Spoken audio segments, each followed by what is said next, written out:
Hello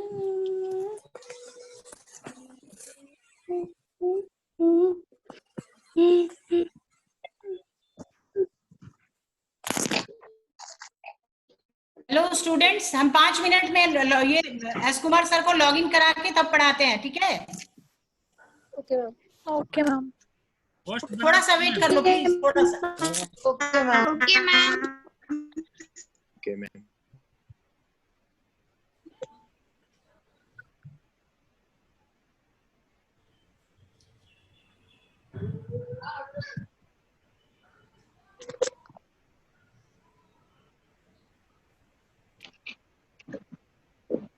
Anj. Yes, ma'am. Yes ma'am. हाँ चलो, sorry बच्चों, एस कुमार सर का क्लास थोड़ा सा लाइव नहीं करा रहे थे। Ma'am, good afternoon. हाँ, गुड आफ्टरनून। अब आज से हम लोग एक नया टॉपिक पढ़ेंगे, ठीक है? हार्डवेयर और सॉफ्टवेयर हम लोगों ने पढ़ लिया। अभी है। हार्डवेयर और सॉफ्टवेयर हम लोग पढ़ लिए थे। अब हम लोगों को पढ़ना है रिलेशनल डेटाबेस सिस्टम। स्क्रीन नजर आ रहा है? Yes ma'am. Ma'am. Yes ma'am. Definition note कर, यस मैम। डेफिनेशन नोट कर लो।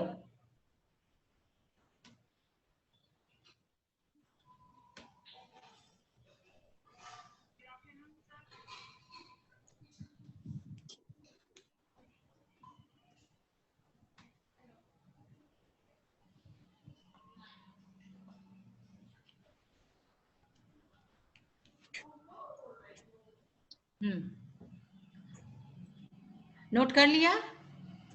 मैम एक मिनट। अभी नहीं, रुकिए मैम अभी।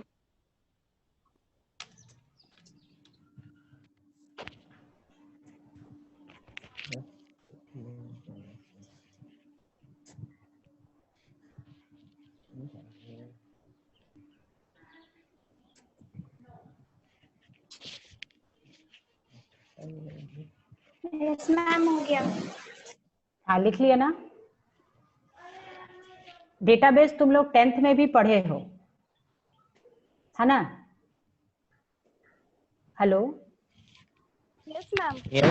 यस मैम, पढ़े हैं। हाँ, अच्छा ये बताओ कि डेटाबेस के पहले कौन सा सिस्टम था? डेटाबेस के पहले कौन सा सिस्टम था? फाइल सिस्टम था? हेलो? Yes ma'am. मेरी आवाज क्लियर है ना? Yes ma'am. Yes ma'am. देखो, डेटाबेस पहले भी डेटा स्टोर किया जाता था, बट पहले जो था वो फाइल में डेटा को स्टोर किया जाता था।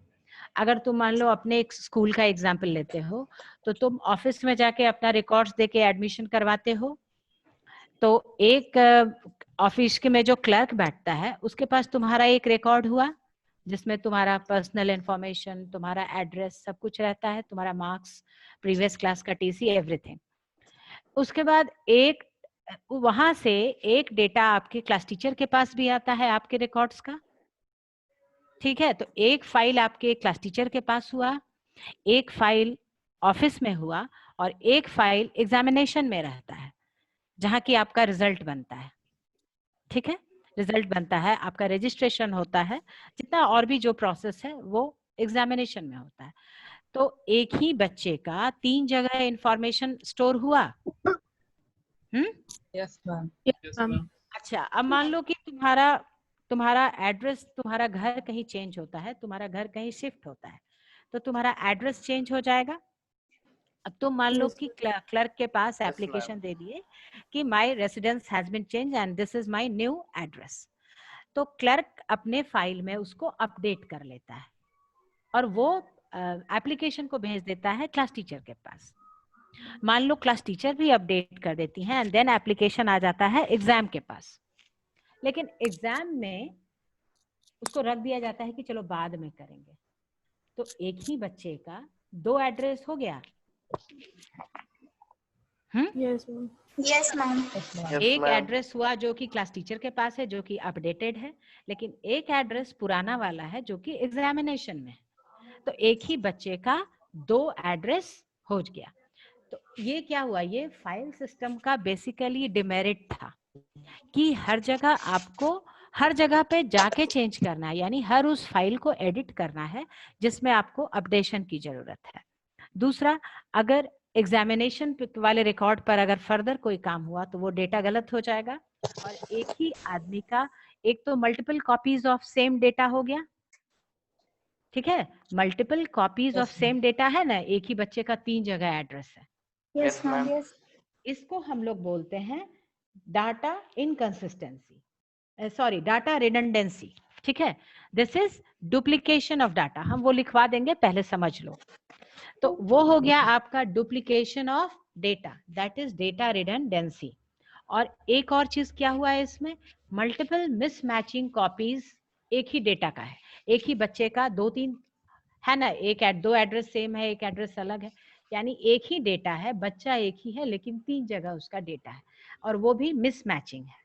तो ये हो जाता है आपका डेटा इनकंसिस्टेंसी, ठीक है।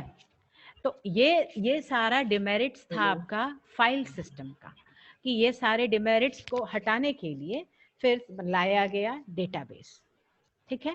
और डेटाबेस में क्या हुआ, डेटाबेस में सारे डेटा को, रिलेटेड डेटा को एक ही जगह रखा गया। एक जगह रखने पर क्या होगा कि अगर आप एडिट करोगे तो एक ही जगह एडिट होगा और एक ही जगह एडिट करना होगा। बात समझ में आ रही है? एक ही जगह आप एडिट करो, एक ही जगह जो भी डेटा है एक जगह एडिट होगा, तो उसका मतलब क्या हुआ, आप उसको बाद में जितनी बार रिट्रीव करोगे, डेटा को निकालोगे, तो आपके पास जो डेटा रहेगा वो करेक्ट डेटा रहेगा, ठीक है। Yes, ma'am. अपडेटेड डेटा रहेगा। हाँ, अपडेटेड भी रहेगा प्लस वो करेक्ट डेटा भी रहेगा। तो डेटाबेस को बनाने के पीछे यही था कि फाइल सिस्टम का जितना भी डेमेरिट्स था वो सारा डेमेरिट्स को हटा दिया गया। तो आपके डेटाबेस में डाटा इनकंसिस्टेंसी को हटा दिया गया, डाटा डुप्लीकेसी को हटा दिया गया, प्लस जो उसमें डेटा स्टोर होता है दैट इज स्टैंडर्डाइज्ड डाटा, ठीक है। स्टैंडर्डाइज्ड डाटा का मतलब होता है कि आपका जो रूल है, मान लो कि तुम 11th में एडमिशन लेने आए हो और तुम्हारा एज जो है वो लेस देन 16 नहीं होना चाहिए, ठीक है, जो भी सीबीएसई का रूल है। तो अगर आप फाइल में लिख रहे हो तो तुम गलती से लिख दिए तो गलती लिखा गया, वो तुम लिख रहे हो, वो एंट्री किए, वो ले लेगा। लेकिन जब तुम डेटाबेस में लिखोगे तो डेटाबेस में नहीं लिखेगा, क्यों? क्योंकि डेटाबेस पे आपने वो रूल लगाया होगा कि age should not be less than this, ठीक है। तो क्या हुआ, आपका डेटा जो है वो स्टैंडर्डाइज डेटा उसमें स्टोर किया जा सकेगा। प्लस ये जो डेटाबेस होगा इसको हर कोई शेयर नहीं कर पाएगा, ठीक है। डेटाबेस को आप देख भी नहीं सकते हो। डेटाबेस जो होता है उसके लिए डिफरेंट लेवल ऑफ यूजर्स होते हैं, एडमिनिस्ट्रेटर होते हैं, सबसे अपर लेयर होता है यूजर इंटरफेस, उसको जो लोग यूज करते हैं वो एप्लीकेशंस यूज करता है। उसके बाद डेटाबेस एडमिनिस्ट्रेटर होता है, ये श्योर करता है कि डेटा को कैसे रखना है। तो ये डिफरेंट लेवल ऑफ यूजर्स होते हैं और सबके डिफरेंट एक्सेस राइट्स होते हैं। एक्सेस राइट्स का मतलब होता है कि कुछ यूजर्स डेटा पे लिख भी सकते हैं और कुछ यूजर्स डेटा को सिर्फ देख सकते हैं, जैसे रीड एंड राइट परमिशंस होते हैं। रीड का मतलब हुआ आप उस डेटा को सिर्फ देख सकते हो, आप उसको कुछ चेंज नहीं कर सकते हो। जैसे आपका 10th का रिजल्ट, अगर 10th का रिजल्ट आएगा तो आप रोल नंबर डालोगे, जो भी रिक्वायरमेंट फील्ड्स होगा that you will enter and you will get your result, but you can't edit on that page.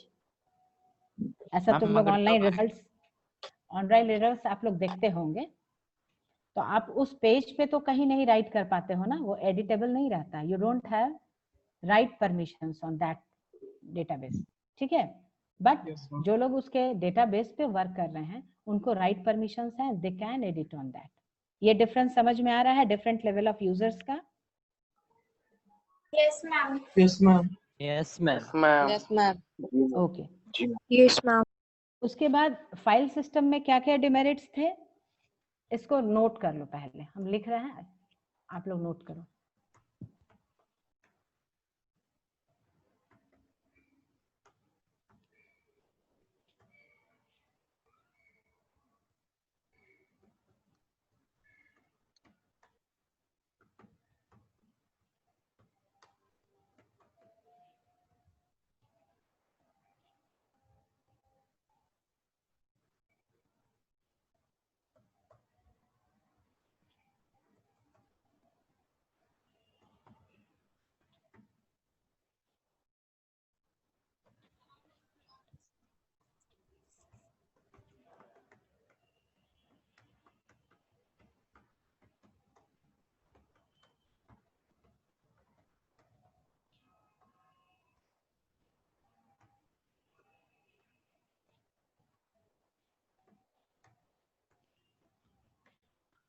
Ma'am इसमें डाटा रिडंडेंसी हो सकता है? किस में? फाइल सिस्टम में, नहीं डेटाबेस में? मैम डेटाबेस में होता है। नहीं नहीं, फाइल सिस्टम में ये सारा होता है, रिडंडेंसी इनकंसिस्टेंसी दोनों। डेटाबेस में चूंकि एक ही जगह डेटा रहता है, तो रिडंडेंसी क्या हुआ? Duplicacy of data. तो जब डेटा ही एक जगह होगा तो डुप्लीकेट डेटा तो होगा नहीं ना। Yes ma'am. ठीक है।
हाँ संकल्प बोलो, क्या बोलना है?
लिख लिए? Yes, ma'am. Yes, ma'am. Yes, ma'am. Yes, ma'am. Yes, ma'am. Clear हो गया कि इसको कुछ एक्सप्लेन करें? और Yes, ma'am. कौन सा टर्म्स इसमें नहीं क्लियर हुआ है?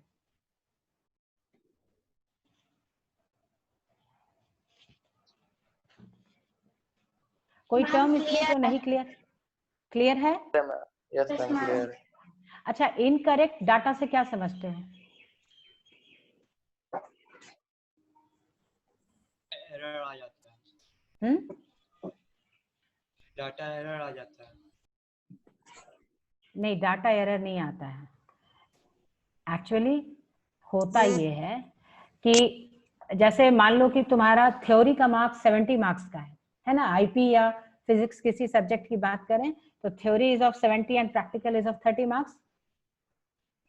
बट अगर आप फाइल सिस्टम पे लिखते हो तो क्या होगा? आप 70 की जगह 80 लिखोगे, कोई कुछ दिक्कत नहीं है, वो लिखा जाएगा क्योंकि आप लिख रहे हो या किसी फाइल में एंटर कर रहे हो।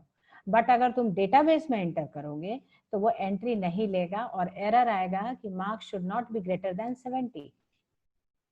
ठीक है? क्योंकि वो उसमें रूल्स सेट किए रहते हैं, वो रूल्स सेट किए रहते हैं कि आपका मार्क्स इससे ज्यादा नहीं होना चाहिए। अगर आपका टोटल मार्क्स मैक्सिमम मार्क्स 100 है तो 70 + 30 भी 100 से ज्यादा नहीं होना चाहिए। तो ये होता है इनकरेक्ट डेटा और करेक्ट डाटा का डिफरेंस, कि आप जो डेटा डाल रहे हो वो उसी स्टैंडर्ड फॉर्म में डलाना चाहिए जो डेटाबेस में डिफाइंड है। जब हम लोग टेबल्स क्रिएट करते हैं तो हम लोग वो रूल्स सेट कर देते हैं कि ये मार्क्स इतने में ही होना चाहिए, एज इतना होना चाहिए। जो भी रूल्स हैं वो आपके डेटाबेस पर एप्लीकेबल होंगे और उसी वजह से ये सारे जितने भी फाइल सिस्टम के डिमेरिट्स हैं उनको बहुत हद तक up to maximum extent control किया जा सकता है। ठीक है? आप लोगों को पढ़ना है, ऐसे डेटाबेस के बहुत सारे मॉडल्स थे, लेकिन आप लोगों को पढ़ना है रिलेशनल डेटाबेस। ठीक है? रिलेशनल डेटाबेस मॉडल आप लोगों को पढ़ना है। What is relational database model?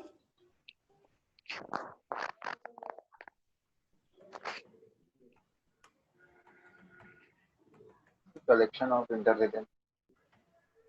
इसमें जो डेटा होता है वो उन लोगों के बीच में इंटर रिलेशन होता है, प्लस जो आप जब भी आप डेटा को स्टोर करते हैं तो आप रोज एंड कॉलम्स में स्टोर करते हैं।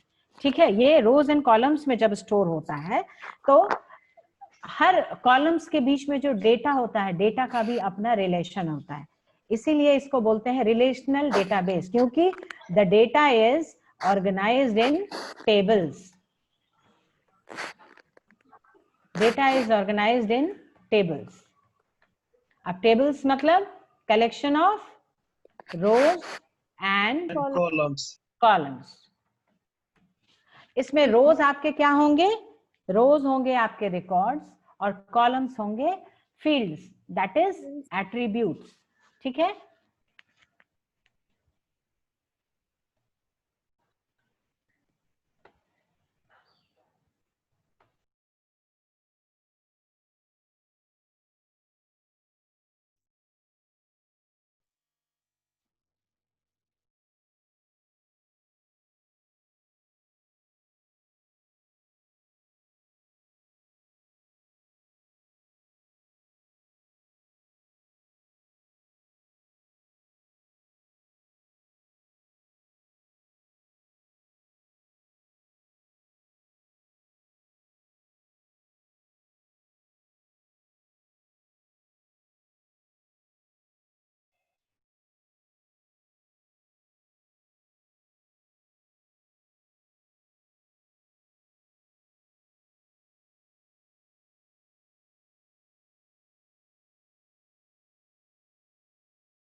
आनंद को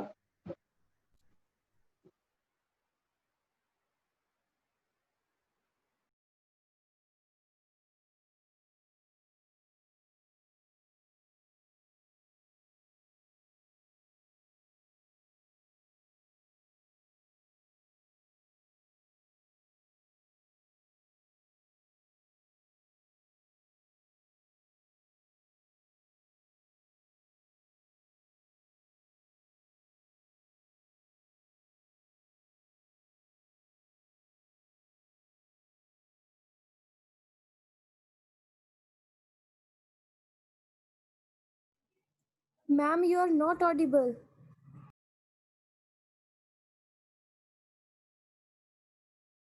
मैम कुछ बोल ही नहीं रही। मैम आपका माइक्रोफोन ऑफ है। मैम का माइक ऑफ है। क्योंकि मैम कौन हो गया होगा? माइक ऑन हुआ? Yes ma'am. हाँ यस मैम। देखो, हम लोग जो रिलेशनल डेटाबेस की बात करते हैं, तो रिलेशनल डेटाबेस में आपके जो डेटा होते हैं वो ऑर्गेनाइज होते हैं टेबल्स में और कॉलम्स में और रोज में। रोज में आपके रिकॉर्ड्स होते हैं, कॉलम्स में आप एट्रीब्यूट्स को डालते हैं। एट्रीब्यूट्स की बात करें तो जैसे मान लो हमको स्टूडेंट टेबल बनाना है, तो स्टूडेंट टेबल में कितने सारे रिकॉर्ड्स, क्या क्या एट्रीब्यूट्स होने चाहिए ये बताओ। रोल नंबर, नेम, हाँ हाँ admission number, class, section, subjects, address, address, date. अच्छा तुम लोग प्राइमरी की समझते हो? Why we use प्राइमरी की? जो यूनिक हो सबसे। उसकी जरूरत क्यों पड़ती है? Why we need primary key in a table?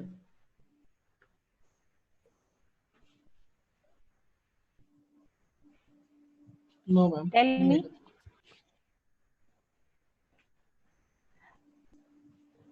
Why we need primary key in a table? Ma'am relation बैठाने के लिए।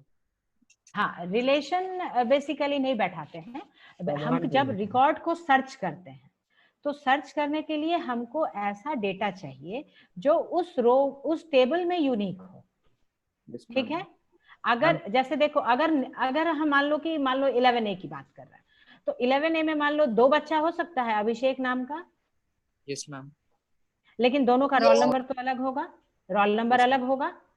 तो जब हम सर्च करेंगे, तो अगर हम रोल नंबर पे सर्च करेंगे तभी हम उसको करेक्टली आइडेंटिफाई कर पाएंगे।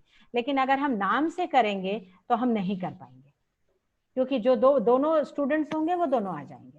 तो जब टेबल में हमको डेटा आइडेंटिफाई करना होता है तो वी नीड अ यूनिक की। ठीक है? जिसमें डेटा भी हो, यानी वो नल नहीं हो, और सारा वैल्यूज उसका यूनिक हो, क्योंकि उसी की के बेसिस पे फिर हम रिकॉर्ड्स को सर्च करते हैं। ठीक है? ये बात क्लियर हुई? Yes ma'am. जैसे तुम्हारा बोर्ड रोल नंबर है, वो बोर्ड रोल नंबर सारे बच्चे का अलग अलग है। Yes ma'am. Yes admission 110111। हाँ, तो आपका जो आप जब अपना 10th का रिजल्ट देखेंगे तो बेसिकली उसमें क्या क्या मांगता है? आपका वो मांगता है ये roll number, date of birth, आप जिस सेंटर पे गए रिजल्ट से थे। ऐसे ही डर लग रहा है मैम। क्या डर लग रहा है रिजल्ट से भाई? इस बार अरे तो जो तुम होगा देखा तब डरना नहीं है। सीबीएसई ऐसे भी बहुत फ्रेंडली ये करता है, स्टूडेंट फ्रेंडली है। एडमिशन तो ऐसे भी पूरा दिल खोल। एडमिशन ले लियो, पढ़ाई कर ही रहे हो, अब काहे का टेंशन है? मैम बहुत चल। र्यूमर भी उड़ता है रिजल्ट को लेके। मैं बोल रहा हूँ कल आएगा। नहीं, ऐसा कुछ नहीं है। ऑफिशियली अभी कहाँ सीबीएसई का आया है? 15 लगता है तक नहीं का है। आएगा। नहीं आएगा। चलो अब पढ़ाई करो, वो सब छोड़ो।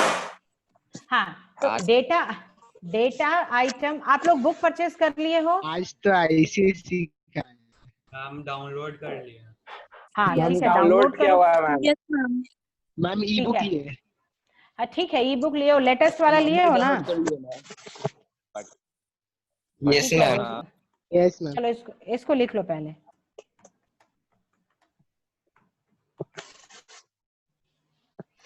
स्क्रीनशॉट ले लेंगे मैम, स्क्रीनशॉट भी ले सकते। लिख लो, थोड़ा बहुत लिखने का हैबिट होना चाहिए। यस यस मैम लिख रहे हैं। लिख ले।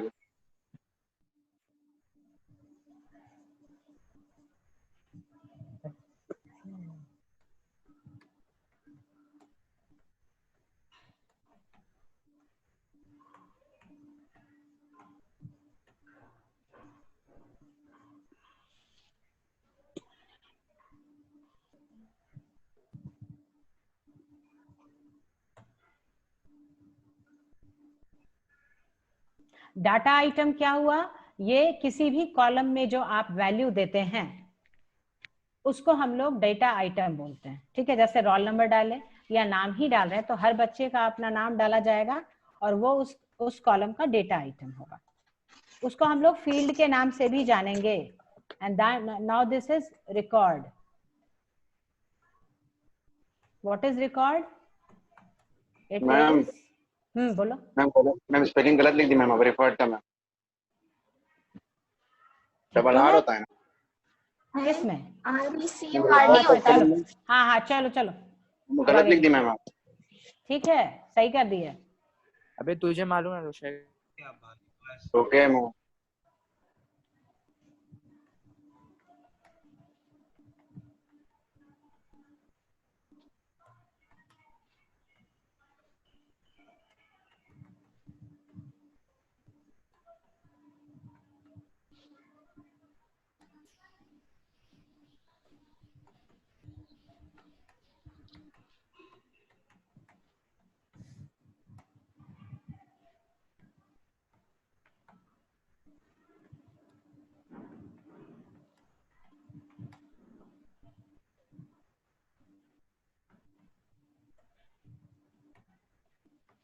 रिकॉर्ड क्या हुआ?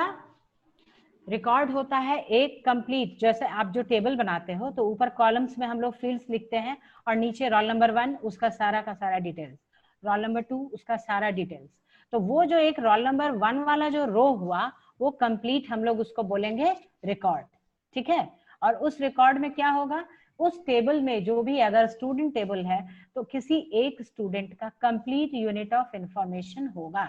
अगर मान लो तुम एग्जाम नाम से बनाते हो तो उस एक पर्टिकुलर रोल नंबर का पूरा एग्जाम रिलेटेड रिकॉर्ड एक जगह होगा, इसीलिए उसको हम लोग बोलते हैं रिकॉर्ड। रिकॉर्ड का 2-3 नाम है, एक तो रिकॉर्ड हुआ, दूसरा रो हुआ और तीसरा हुआ ट्यूपल, TUPLE। लिख ले मैम। हाँ हम लिखवाएंगे तुम लोगों को, उसको भी हम लिखवा देंगे। एग्जाम्पल्स ऑफ RDBMS ये लिखो। Repeat. Examples of RDBMS।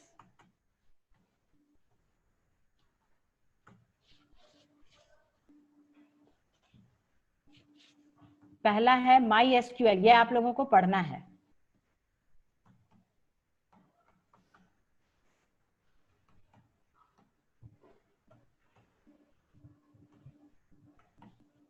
Examples याद रखना, कभी कभी एग्जाम में पूछता है। ये तीनों ओपन सोर्स है। ठीक है, ओपन सोर्स किसको बोलते हैं? ओपन सोर्स सॉफ्टवेयर हाँ जिसके लिए फी पे नहीं किया जाता है, वो सारे आपको जो सॉफ्टवेयर्स हैं वो सारे ओपन सोर्स होते हैं। और जिनमें पे करते हैं उसको क्या बोलते हैं? लाइसेंस्ड। और बोलो। Proprietary software. ठीक है, प्रोप्राइटरी सॉफ्टवेयर का एग्जांपल बताओ तुम लोग यूज करते हो। एंटीवायरस। हाँ माइक्रोसॉफ्ट है, एंटीवायरस भी है। हम जिसके लिए भी पे करते हैं वो सारा हमारा प्रोप्राइटरी सॉफ्टवेयर है, और जिसके लिए हम लोग पे नहीं करते हैं वो ओपन सोर्स होता है। ओपन सोर्स में भी बहुत सारे रूल अलग अलग हैं। कुछ ओपन सोर्स ऐसे होते हैं जिनमें आपको सोर्स कोड भी मिलता है। सोर्स कोड किसको बोलते हैं? What is source code? Ma'am जिसको हम यूज कर सके अपने कंपोनेंट बनाने को के लिए।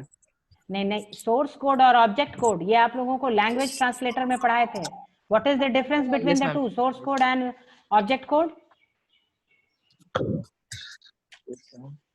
Source code is written by us in English-like languages. It is high-level language, and object code is machine-level language. Difference याद आया? Yes, ma'am. Yes. Examples of RDBMS: MySQL, PostgreSQL, and SQLite. अब अगले class में